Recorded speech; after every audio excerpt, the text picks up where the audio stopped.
வணக்கம் என் அன்பு நண்பர்களே. இந்தியன் 2 படம் உண்மையில நல்லாதாங்க இருக்கு.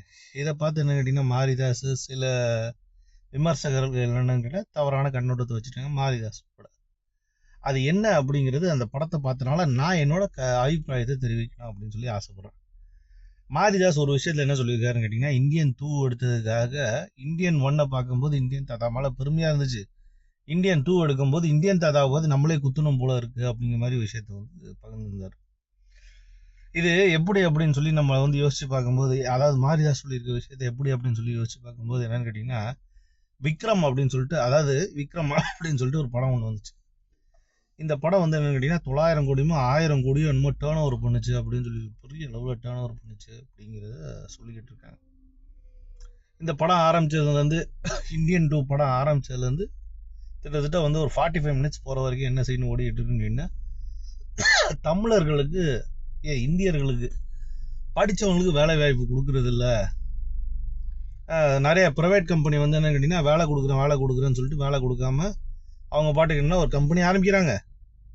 அதில் வந்து ஷேர் திவாலாகி போச்சு, கம்பெனி திவாலாகி போச்சுன்னா அந்த இதை வந்து ஒரு பணத்தை எடுத்துகிட்டு போய் வெளிநாட்டில் சந்தோஷமாக இருக்காங்க. அது காட்டுறது பார்த்தீங்கன்னா ஓரளவுக்கு என்ன கேட்டிங்கன்னா இந்த கிங்ஃபிஷர் அவங்களோட குரூப் மாதிரி நம்மளுக்கு வந்து தெரியும், விஜய் மாலையா மாதிரி நமக்கு வந்து லைட்டாக வந்து அப்படி ஒரு அபிப்பிராயம் வருது. அதை வந்து இவர் வந்து இது பண்ணுறாரு.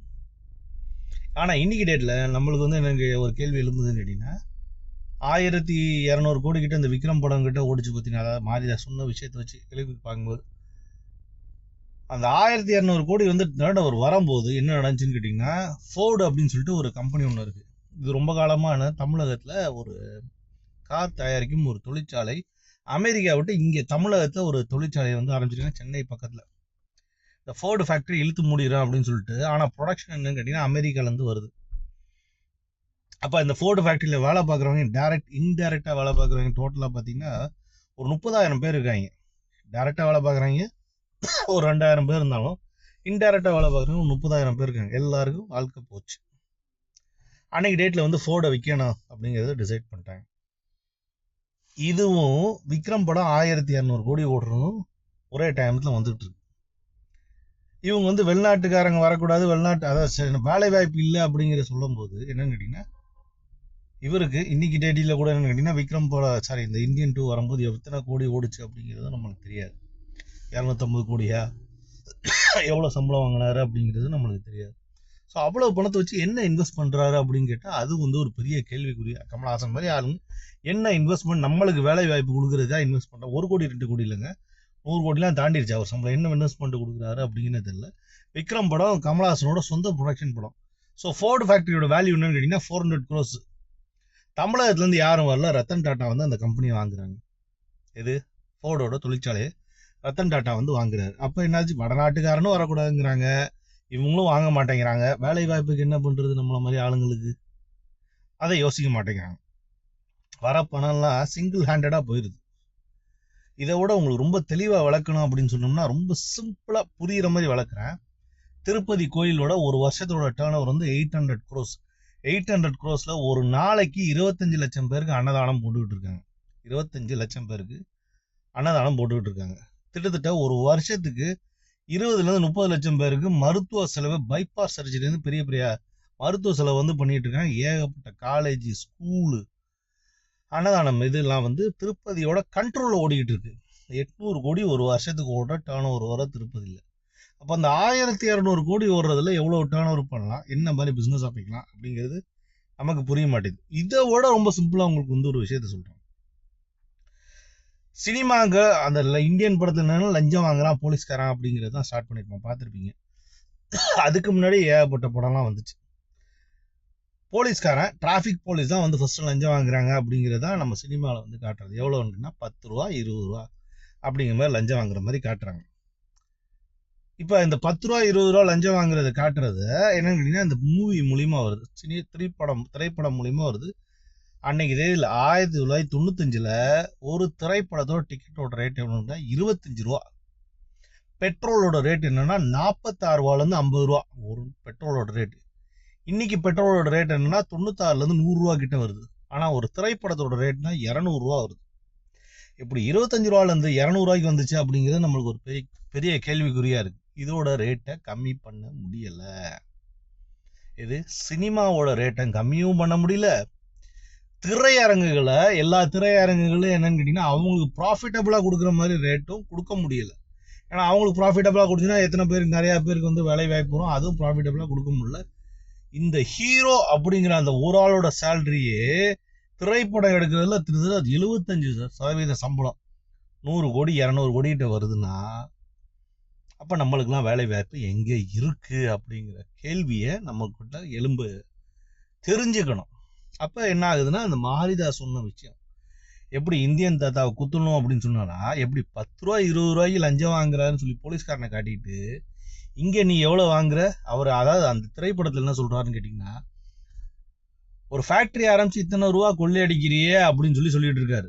எப்படி ஒரு ஃபேக்டரி ஆரம்பிச்சு மக்களுக்கு கொடுக்க வேண்டியதை வந்து விலை அதிகமா கொடுக்குற அப்படின்னு சொல்லிட்டு இருக்கத இன்னைக்கு 25 ரூபா விற்க வேண்டிய டிக்கெட்டை 200 ரூபாய்க்கு கிட்ட விற்கிறியே, அப்ப என்ன ஆட்டோமேட்டிக்கா என்ன ஆகுது, இந்தியன் தாத்தாவை குத்தணும்னு தோணுதா தோணலையா அப்படிங்கிறது நம்ம கேள்வி வந்து நம்ம மூளையில எலும்பணும்.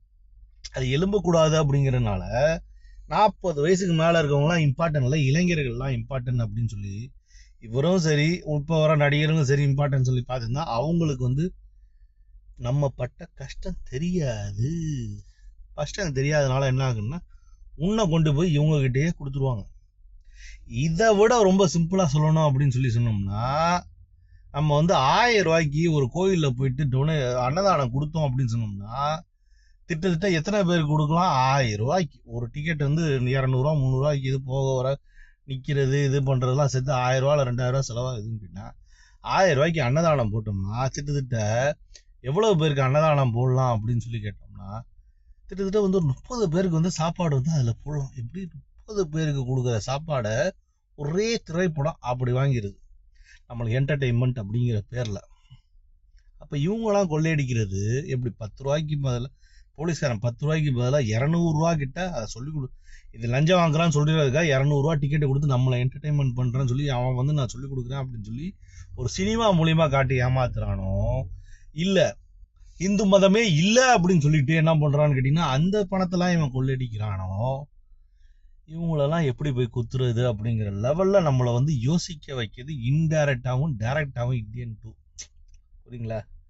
இவரு இந்த படத்துக்கு இலவசமா நடிச்சிருந்தாலும் சரி, ஒரு ஏதோ 10 லட்சம் 20 லட்சம் வாங்கி நடிச்சிருந்தாலும் சரி, பரவாயில்லப்பா, உண்மையில கமலஹாசன் நல்ல மனுஷன் தான் அப்படிங்கிற மாதிரி நம்மளுக்கு வந்து தோணி இருக்கும். வாங்குற ரேட்டே ரொம்ப அதிகமா இருக்கு. எப்படி அந்த சினிமா படத்துல பெரிய பெரிய கோடீஸ்வரங்களை நமக்கு வேலை கொடுக்குற அந்த கோடீஸ்வரங்களை இவர் போய் கொள்ளணும்னு பாக்குறாரோ, அப்ப வேலையே கொடுக்காம நீ உன் வீட்டுல வந்து சொத்தை புடுங்கணும்னு நினைக்கிற கமலஹாசன் மாதிரி ஆளுங்களுக்கு நம்ம என்னைக்கு பதில் சொல்ல போறோம்? அதுக்கு எந்த தாத்தா வர போறாரு அப்படிங்கிறத மாரிதாஸ் சொல்லிக்கிட்டு இருக்காரு. இதை விட்டு தாண்டி அப்படி பார்த்துட்டோம் அப்படின்னு சொல்லி, இதை விட்டு அதாவது கமலஹாசனோட கேரக்டரை ஒதுக்கிட்டு அந்த படத்தை பார்த்தோம் அப்படின்னு சொன்னோம்னா ரொம்ப கரெக்டா இருக்கு. இது ஒரு விஷயம். அதே மாதிரி என்னன்னு கேட்டீங்கன்னா, இந்த மாதிரி சிபிஐல வந்து இதாயிட்டாங்க, சிபிஐல வந்து அரெஸ்ட் ஆயிட்டாங்க அப்படின்னு சொல்லி இந்த கவர்மெண்ட் ஆபீசர்ஸ் எல்லாம் கேட்டுறாங்கல்ல, அந்த கவர்மெண்ட் ஆபீசர்ஸ் எல்லாம் யாரு வந்து என்னன்னு கேட்டீங்கன்னா இவங்க சொல்ற மாதிரி ஐயரா இருக்காங்களா இல்ல ஹிந்துவா இருக்காங்களா அப்படிங்கிறது யாராவது ஒருத்தங்க பேரை எடுத்து சொல்லி நம்மளுக்கு வந்து வெளிப்படுத்துன்னு சொன்னா நமக்கு ஒரு கிளியரான எவிடன்ஸ் கிடையாது. ஏன்னா சிபிஐல இருந்து அரெஸ்ட் பண்றாங்க, அரெஸ்ட் பண்றவங்களோட பேரும் நம்மளுக்கு தெரியுது, எந்த மதத்துல இருக்காங்க எந்த இதுல இருக்காங்க எல்லாமே நம்மளுக்கு வந்து நியூஸ்ல போட்டுருவான்.